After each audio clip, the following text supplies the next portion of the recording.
Tonight's bedtime story is called Mr. Nosy and the Excellent Idea, read by the same artists. Mr. Nosy was sunbathing in his garden when he heard, "What an excellent idea, Mr. Clever. I'll let all the others know." "Thank you, Mr. Strong." That was more than enough to wake up Mr. Nosy. What could Mr. Clever and Mr. Strong be talking about? Mr. Nosy had just had to find out. Would you also like to know what they were talking about? But are you as nosy as Mr. Nosy?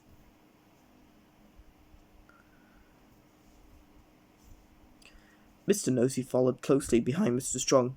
He made sure he wasn't spotted, but all the time he was listening to see if he could find out about the excellent idea. "Miss Slate," said Mr. Strong, "I simply must tell you about this excellent idea." Oops. There we are. Mr. Nosy tried as hard as he could to hear what they were talking about, but it was no good. The mystery continued. "That really is an excellent idea," squealed Miss Slate. "I'll tell Mr. Happy right away."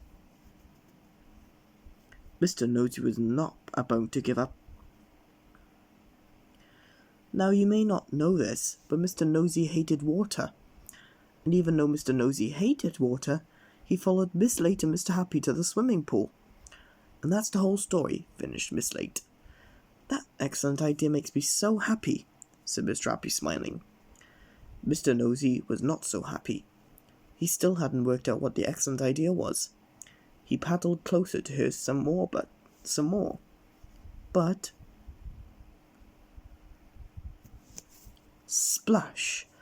A swimmer dived into the pool right between Mr. Nosy and Mr. Happy. With all the splashing, he couldn't hear anything. Mr. Nosy was beside himself with curiosity. What were his friends talking about? He simply had to find out. The more he thought about it, the more curious he became. And the more curious he became, the more crosser he became. Crosser and crosser. Would Mr. Nosy give up? Would he stop spying on his friends to find out what was going on? Most certainly not. At last he found out. "They're going fishing," he said. "I should have guessed." Happy to have worked out the secret, he found a comfortable place to continue his sleep. But not for long. The more he thought about the fishing trip, the more he became curious. Where were they going? How long were they going for? What kind of fish would they be catching? Where had they bought their fishing rods? And loads of other questions besides. Without wanting to lose any more time, he rushed on back to the harbour and, hop! He leapt onto the boat just as it was going out to sea. There was so much to be so nosy about on the boat. While he was poking his nose into a picnic basket, just to find out what was in it, he sampled a few sandwiches. Once he had poked his long nose into everything anyone could possibly poke their nose into, he went onto the main deck, without anyone noticing him. He spotted his friends fishing. Had they already caught any fish? Who had caught the most? And who had caught the biggest? Mr. Nosy had so many questions that he just had to find out the answers to them all. But first he was feeling a little hungry, so he thought he'd quickly poke his nose into the picnic basket again. On his way back, he looked out to sea. He saw a fin in the water. He leaned over the edge of the boat to get a better look, and before he had a chance to wonder who the fin might belong to,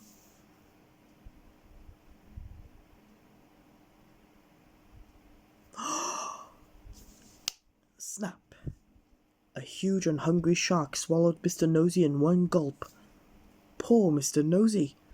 Nobody knew he was on the boat, so nobody realized he had been eaten by a shark. At the end of the day's fishing, all the friends gathered at the harbour to see who had made the best catch of the day.